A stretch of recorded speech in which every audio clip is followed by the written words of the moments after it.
Hey guys, welcome back to this channel. In this video I'll be showing you guys how you can create Lara from Katseye. I was like Lara from Gnarly. No, Lara from Katseye. I'm just going to remove everything except for the ones I did accessory adjustments on. So for the hair, I just did this hair in black. No adjustments made. And then for this one too, I only did this adjustment here. Position the Y at 0.34, Z 0.58. 54, sorry, rotate X at 0.58 and scale it to 0.32. For the outfit, I'm just going to use this top and then these sleeves in this pattern. And then these sleeves in this pattern too. This in that pattern and then this in that same pattern.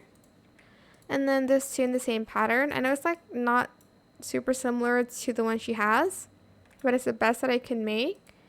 Then select this skirt, code Ella, turn off ribbons, and select denim here, and color it this color.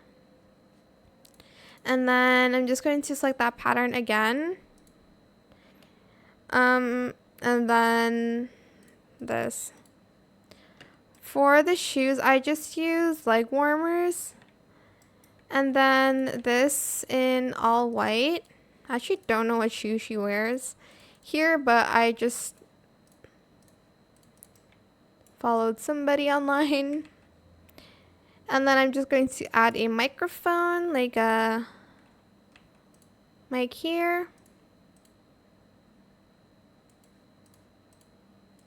And that's it, super simple. Don't look at it from the back because that's how I always do my hair in Dress to Impress.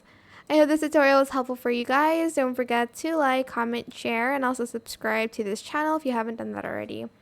If you have any more questions about this video, just leave it in the comment section down below. I'll try my best to answer them all for you guys. And if you found this video helpful, please click the thanks button as well. That is it. Thank you so much for watching. Bye!